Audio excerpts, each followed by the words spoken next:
నమస్తే, welcome to our channel. నేను ప్రియాంకారావు. అంబటి రాంబాబు గారు మీడియా ముఖంగా అక్కడ ఉన్న ఇటు టీడీపీ అటు వైసీపీ కార్యకర్తల మధ్యన చంద్రబాబు నాయుడు గారిని ఎలాంటి మాటలు మాట్లాడారో, అంటే కనీసం మనం పలకలేని మాటల్ని ఆయన మాట్లాడడం ఈరోజు చర్చనీయాంశంగా మారడం, తర్వాత జోగి రమేష్ గారు నారా లోకేష్ గారిని అవమానించడం, వీటికి హట్ అయిన టీడీపీ కార్యకర్తలు వాళ్ళ ఇళ్ళని తగలబెట్టడం, కొన్ని వైసీపీ వాళ్ళు వాళ్ళంతటా వాళ్ళే చేసుకుని టీడీపీ వాళ్ళ మీద నెడుతున్నారు అనే ఒక చర్చ కూడా ప్రస్తుతం నడుస్తున్న నేపథ్యంలో పెమ్మసాని చంద్రశేఖర్ గారు ఆయన ఒక మాట అన్నారు.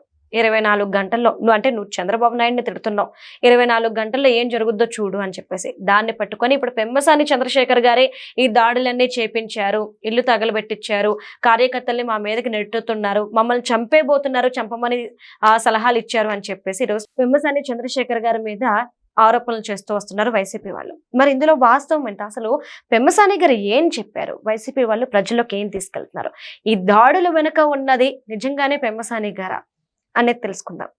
దీని గురించి మనతో మాట్లాడడానికి ప్రముఖ పొలిటికల్ ఎనలిస్ట్ అంకమరావు గారు ఉన్నారు.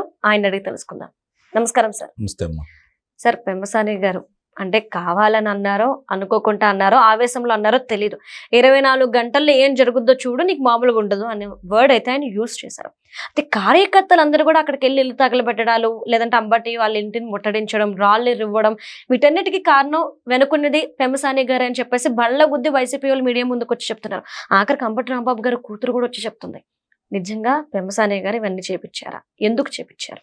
ఇప్పుడు ముందుగా పెమ్మసాని గారి గురించే ఎందుకు వీళ్ళు టార్గెట్ చేశారు అనే దాన్ని ఒకసారి కనుక మనం దృష్టిలో పెట్టుకుంటే, ఈరోజు గుంటూరు పార్లమెంట్ సభ్యుడిగా, అలాగే కేంద్రంలో మంత్రిగా, ప్రభుత్వానికి కేంద్రానికి మధ్య అనుసంధానకర్తగా ఉంటూ ఇబ్బడి ముబ్బడిగా, అంటే ఏ రాష్ట్రంలో ఏ విషయం ఉండా ఈరోజు ఏ మంత్రుల దగ్గరకైనా చొరవగా వెళ్ళి మాట్లాడి వివరించి చెప్పి అది సాల్వ్ చేసే విషయంలో ఈరోజు ఇద్దరు కేంద్ర మంత్రుల్లో ఒకరికొకరు పోటీ పడుతూ రాష్ట్రానికి ఏది మేలు జరిగిద్ది అని చెప్పని ఆ విధంగా ముందుకెళ్లే క్రమంలో పెమ్మసాని గారు చేస్తున్నటువంటి కృషి రాష్ట్ర వ్యాప్తంగా ఈరోజు చర్చనీయాంశం అవుతుంది. అలాగే రాజధాని విషయంలో కూడా త్రిసభ్య కమిటీలో ఆయన ఉండి ఈరోజు అక్కడ చిన్న చిన్న సమస్యలుండా దాని గురించి సవివరంగా వాళ్ళకి అర్థమయ్యేటట్టు చెప్తూ బాధ్యతలని ఎంత సమర్థవంతంగా నిర్వహిస్తున్నాడో కూడా చూసాం. ఇది ఆయన గెలిచిన తర్వాత మనం చూస్తున్నటువంటి విషయాలు.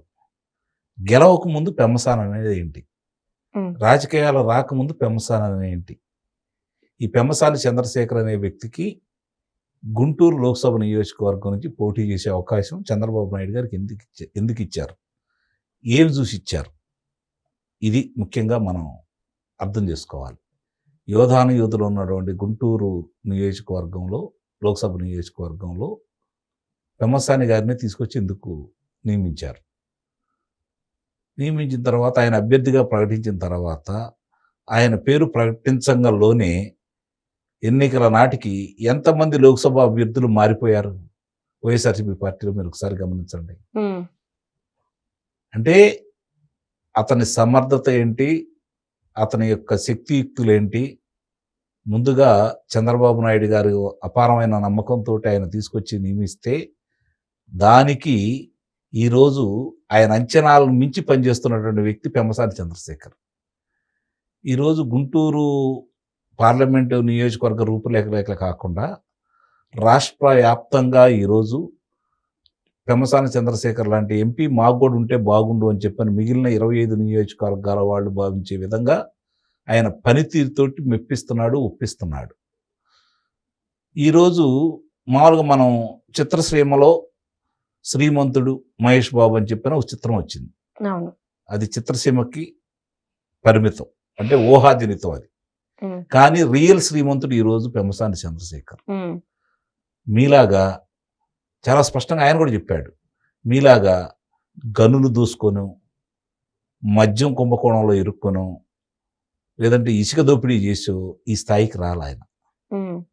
ఆయనంతా తెలిసిన పుస్తకం, కష్టార్జితం, వైట్ మనీ. మీరు మీ తండ్రి అధికారాన్ని అడ్డం పెట్టుకొని సంపాదించిన దాన్ని ఎవరెవరికో దారాదత్తం చేసేసి రాష్ట్రాన్ని పప్పు బెల్లాల్లా పనిచేసి రాష్ట్ర సంపదని తద్వారా మీ కంపెనీల్లోకి డొల్ల కంపెనీలు ఏర్పాటు చేసేసి వాళ్ళ ద్వారా మీరు తిరిగి మీ కంపెనీలో డబ్బులు తెప్పించుకొని ఈరోజు ఈ స్థాయిలో ఉన్నారు. మీరు కష్టం అంటే ఏంటో మీకు తెలియదు. అధికారాన్ని అడ్డం పెట్టుకుని మీరు సంపాదించారు. ఒక సామాన్య రైతు బిడ్డ పలనాడులో పెరిగి పలనాడు యొక్క పౌరుషాన్ని అలాగే పలనాడులో ఉన్నటువంటి కష్టాన్ని అన్నీ కూడా చవిచూసి ఈరోజు ఎక్కడ కూడా ఏ ఒక్క వ్యక్తి కూడా ఆయన కళ్ళు వెలితి చూపలేని విధంగా ఆయన సంపాదించిన ప్రతి పైసాకి లెక్క ఉంది. మీరు సంపాదించిన పైసాకి లెక్కలు చూపగలరా? ఇంకో మాట అన్నాడు ఎన్నికల ముందు, జగన్మోహన్ రెడ్డి వాళ్ళని మారుస్తూ ఎందుకు, నీకు అంత నమ్మకం ఉంది కదా 175 గెలిస్తే గెలిపించుకుంటానని, నువ్వే వచ్చి పోటీ చెయ్యి, నేను ఓడిపోతా కదా, నువ్వే వచ్చి పోటీ చెయ్యి, వాళ్ళు ఎందుకు, నీకు అంత నమ్మకం ఉంటే అన్నాడు. మరి ఇదే వీరుడు సూర్యుడు పులి సింహం అనుకున్న వ్యక్తి మరి ఎందుకు పోటీ చేయలేదు? ఆ రోజు చెప్పాడు, ఈ రోజు చెబుతున్నాడు. అంబటి రాంబాబు ఈరోజు అంబటి రాంబాబు మాట్లాడిన మాటలేంటి? తన నియోజకవర్గ పరిధిలో గుంటూరు గడ్డ మీద ఏర్పాటు చేసిన ఫ్లెక్సీ దగ్గరకు వచ్చి వివాదాలు సృష్టిస్తూ ఉంటే కేంద్ర మంత్రి అక్కడ ఉండగా జరుగుతున్నటువంటి దాంట్లో ఆయన స్పందిస్తే వచ్చిన తప్పేంటి? ఏం మాట్లాడాడు ఆయన? ఏ విధంగా ఆయన చుట్టూ ఉండేవాళ్ళు ఎవరన్నా వెళ్ళి దాంట్లో పాల్గొన్నారా? కార్యకర్తలు ప్రభుత్వం చర్యలు తీసుకోవట్లేదు కాబట్టి పొద్దున జరిగిన సంఘటనకి సాయంత్రం దాకా వాళ్ళు మధ్యాహ్నం దాకా ఏమీ చేయలేదు కాబట్టి అప్పుడు కార్యకర్తలు బజారుకి వచ్చి చేశారు. ఆయన ఉసిగొలిపితే, ఆయన కనుసాయిగా చేస్తే ఇవన్నీ జరిగినాయి. ఆయన ఆధ్వర్యంలో జరిగినాయని మేము మాట్లాడుతున్నాడు. ఆయన ఏదన్నా ముఖాముఖి మాట్లాడతాడు. రాజకీయం చేయటానికి రాలా ఆయన.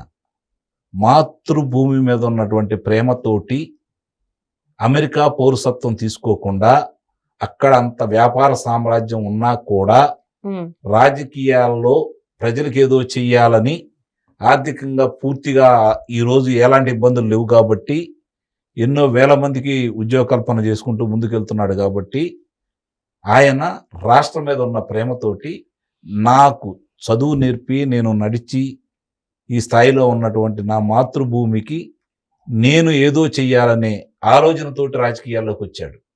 రాజకీయాలను అడ్డం పెట్టుకుని సంపాదించుకోవట్లే ఆయన. తన సంపాదన ఖర్చు పెట్టి రాజకీయాలు చేస్తున్నాడు. వ్యత్యాసం గమనించండి. ఈరోజు పెమ్మసాని చంద్రశేఖర్ గారు అన్న మాటను పట్టుకొని మీరు మాట్లాడుతున్నారు. అంతకుముందు ఇదే అంబటి రాంబాబు ఒక ప్రెస్ మీట్లో పెమ్మసాని గారి గొప్పతనం గురించి, వాళ్ళ కుమార్తె చెప్పిన విధానాన్ని గురించి వర్ణించాడు. మర్చిపోయినట్టున్నారు. కానీ ఈరోజు అంటే వైసీపీ వాళ్ళు ఆడుతున్నటువంటి దాంట్లో బలిపశువు అవుతున్న వ్యక్తి ఎవరన్నా ఉన్నారు అంటే అంబటి రాంబాబు కుటుంబ సభ్యులు. అంబటి రాంబాబు బలిపశువు కావడానికి సిద్ధపడే భోషణలకు దిగాడు ఈరోజు. ఎందుకయ్యా అంటే ఒకేపు నుంచి అన్ని కమ్ముకొని వస్తున్నాయి, వాళ్ళకి సంబంధించిన విషయాలన్నీ బయటకు వస్తానే ఉన్నాయి. కల్తీ నెయ్యి విషయం కావచ్చు, లేదంటే కల్తీ మద్యం గురించి కావచ్చు, అనేక కుంభకోణాల గురించి కావచ్చు, వాళ్ళ పాత్ర రోజుకోటి వస్తూ ఉంది కాబట్టి దాన్ని డైవర్ట్ చేయటానికి అంబటి రాంబాబు అనే వ్యక్తి చంద్రబాబు నాయుడు గారి గురించి మాట్లాడిన అతి జగుత్పాకరమైనటువంటి పదజాలాన్ని దృష్టిలో పెట్టుకొని పలనాటి పౌరుషాన్ని చూపించిన వ్యక్తి పెమ్మసాని చంద్రశేఖర్. మీ ఉడతూపులకి బెదిరిపోయే రకం కాదు. మీరేదో ఆయన టార్గెట్ చేయాలనుకుంటే ఇంకా రాటు తేల్తాడు. ఎందుకంటే వ్యాపార సామ్రాజ్యాన్ని ఈ విధంగా ఏర్పాటు చేసుకున్న తర్వాత కూడా, తనకి కేంద్ర మంత్రి పదవి వచ్చిన తర్వాత కూడా రాజకీయ నాయకులు చాలా మంది పదవులు వచ్చిన తర్వాత ఏ విధంగా ఉన్నారో మీరు చూడండి. కానీ ఈ రోజు కూడా ఉదయం 5 గంటలకు లేచి 7 గంటల నుంచి కార్యకర్తలకు అందుబాటులో ఉంటూ కార్యక్రమాలు నిర్వహిస్తూ శుక్రవారం, శనివారం, ఆదివారం గుంటూరు నియోజకవర్గాన్ని కేటాయించేసి మిగిలిన 4 రోజులు దేశవ్యాప్తంగా తిరుగుతూ ఢిల్లీలో కూర్చొని అక్కడి నుంచి ఎక్కడెక్కడికి వెళ్ళాలి, తన శాఖ పరిధిలో ఏ రాష్ట్రాలకు వెళ్ళాలో వెళ్తూ ఈరోజు తను చేస్తున్నటువంటి పని ద్వారా ఓ పనిమంతుడు, పని రాక్షసుడిని మాకు అప్పచెప్పారు ఏందని చెప్పని ఢిల్లీ వాళ్ళు కూడా ముక్కు మీద వేలు వేసుకునే విధంగా ఈరోజు సమర్థవంతంగా నిర్వహిస్తున్న వ్యక్తి. ఎస్, ఆగర్భ శ్రీమంతుడైనా కూడా అణుమాత్రం అహంకారం లేకుండా ఈరోజు కూడా తను ఏ స్థాయి నుంచి వచ్చాడో తనకు తెలుసు కాబట్టి చిన్న కార్యకర్తల నుంచి మంత్రి వరకు కూడా అదే విధంగా గౌరవిస్తూ ముందుకెళ్తున్నటువంటి పెమ్మసాని చంద్రశేఖర్ గారి గురించి ఈరోజు మళ్ళీ టార్గెట్ ఎందుకు చేసుకున్నారనేది ప్రత్యేకంగా చెప్పాల్సిన అవసరం కూడా ఏం లేదు. కారణం ఏంటంటే కాపు నాయకుడిగా చిత్రీకరించినటువంటి ఎవరు ఈరోజు అంబడి రాంబాబు. అంటే అంబడి రాంబాబు కాపు నాయకుడు, అవునా? జోగి రమేష్ బీసీ నాయకుడు. మరి జోగి రమేష్ ని గౌడ నాయకుడు అని ఎందుకు అంటలేదు? రాజకీయం అర్థం చేసుకోండి. లేకపోతే వల్లభనేని వంశీనో కొడాలి నానినో వాళ్ళని కమ్మ నాయకుడు అని ఎందుకు అంటలేదు? ఏ జోగి రమేష్ బీసీ నాయకుడు అయినప్పుడు అంబడి రాంబాబు ఓసీ నాయకుడు ఎందుకు కాడు? ఎందుకు చిత్రీకరిస్తున్నారు అలా? వాళ్ళ పత్రికలోను, వాళ్ళ ప్రసార మాధ్యమంలోను, వాళ్ళకు అనుబంధ ప్రసార మాధ్యమాల్లోనూ, వాళ్ళ సోషల్ మీడియాలోను ఎందుకు ఇలా ఈ విధంగా వండి వారుస్తున్నారు? అంటే కమ్మ కాపు అనే వర్గాలను విభజించాలనే కుట్రలో భాగంగా బలిపశువు కావటానికి సిద్ధమై ఏ రోజు కూడా కాపులు వెంట నడవని ఆనాటి వంగవీటి రంగా యొక్క హత్యకు సంబంధించి ఆ ఫలాలు అనుభవిస్తున్నటువంటి వ్యక్తి ఈ అంబడి రాంబాబు. ఆ రోజు ఆయన చనిపోయిన తర్వాత వచ్చినటువంటి సానుభూతి వెలువలో గెలిచినటువంటి వ్యక్తి అంబడి రాంబాబు. 94లో ఘోరాతి ఘోరంగా ఓడిపోయాడు. ఆ తర్వాత 2004లో పోటీ చేయలేదు, 2009లో పోటీ చేయలేదు. మరి అంత సమర్థుడు, అంత నాయకుడిని అంటే వాడు గుర్తించలేదా? ఈ రోజే మళ్ళీ ఆ వర్గానికి ఇతర నాయకుడు చేయాలనే ప్రయత్నంలో భాగంగా వర్గాలుగా విభజించాలని చెప్పని ఐక్యంగా వెళ్తున్నటువంటి సమాజాన్ని ఈరోజు ఈ విధంగా విభజించాలని చెప్పని వాళ్ళు ప్రయత్నం చేస్తా ఉన్నారు. దాన్ని పోర్ట్రేట్ చేయడం కోసం పెమ్మసాని చంద్రశేఖర్ గారిని టార్గెట్ చేసుకున్నారు ఆయన అన్న మాటల్ని. ఎస్, ఒక నాయకుడిని తన నాయకుడిని అంటే ఒక మంత్రిగా కార్యకర్తగా ఏ విధంగా స్పందిస్తాడో అదే విధంగా స్పందించాడు పెమ్మసాని చంద్రశేఖర్ గారు. అందుట్లో అనుమానమే ఉంది? 100% సమర్థిస్తున్నా నేను, 100% సమర్థిస్తున్నా. ఈరోజు అధినేత ఏమన్నాడు? కార్యకర్తల్ని మీరు అలాంటి దాడులు వెళ్ళటం తప్పు అన్నాడు. జోగి రమేష్ ఇంటి మీదకి వెళ్ళిన కార్యకర్తలు 40 మంది మీద కేసు పెట్టారు, 11 మందిని అరెస్ట్ చేశారు. అది చంద్రబాబు నాయుడు గారి నిబద్ధత. నువ్వు చంద్రబాబు నాయుడు గారి ఇంటి మీదకి వెళ్ళిన జోగి రమేష్కి మంత్రి పదవి ఇచ్చావు, అది నీ నిబద్ధత. అలాంటి వాళ్ళని ప్రోత్సహించావు. ఈరోజు నీ సహోదరుడు కూడా మాట్లాడుతున్నాడు పెమ్మసాని గారి గురించి. రేపొద్దున నువ్వు వచ్చి పోటీ చేయి, నీ సత్తా ఏంటో తెలిసింది. ఈరోజు పెమ్మసాని అనే వ్యక్తి తెలుగుదేశం పార్టీకి దొరికినటువంటి ఒక వజ్రం, నిస్సందేహంగా చెబుతున్నా, ఒక వజ్రం. ఈరోజు లోక్సభ సభ్యులు చాలా మంది కూడా ఈరోజు తెలుగుదేశం పార్టీకి బలంగా తయారయ్యారు. గమనించుకోండి మీరు, ఎప్పుడు ఇంతగా బలంగా ఎప్పుడు లేరు. ఒకవేళ బలమైన నాయకులు ఉన్నా కూడా వాళ్ళు ఆ విధంగా ఎప్పుడు రాలేదు. కానీ ఈరోజు ఒక్కొక్క వ్యక్తులు ఏ విధంగా ఉన్నారు అంటే ఆ నాయకులు తెలుగుదేశం పార్టీకి ఒక అసెట్లా తయారయ్యారు. అలాంటి వాళ్ళని ఏదో చేయాలని అతని గురించి, పెమ్మసాని గారి గురించి ఏదన్నా అంటే వాళ్ళు ఏదో బెదిరింపులకు భయపడే రకం. అందుకే నేను పల్లనాటిలో ఉండి పలనాటి పౌరుషాన్ని పునికి పుచ్చుకున్నటువంటి తెనాలి బిడ్డ, బుర్రిపాలెం బుల్లోడు. గుర్తుపెట్టుకోండి మీరు, ఈ ఉడతూపులకి భయపడే రకం కాదు. కార్యకర్త నాకు ప్రాణం, అధినేత నాకు దైవం అనుకుని భావించే వ్యక్తి. త్రికరణ శుద్ధిగా రాజకీయాలంటే ప్రజలకు సేవ చేయాలనే సంకల్పంతో రాజకీయాలు చేస్తున్నటువంటి వ్యక్తి. రాజకీయ మలికి అంటని ఆని ముత్యం. ఆయన గురించి మీరు ఎంత దూరంగా ఉంటే, ఆయన జోలికి వెళ్లకుండా ఉంటే ఆ పార్టీకి అంత మంచిది. Right. Thank you so much sir.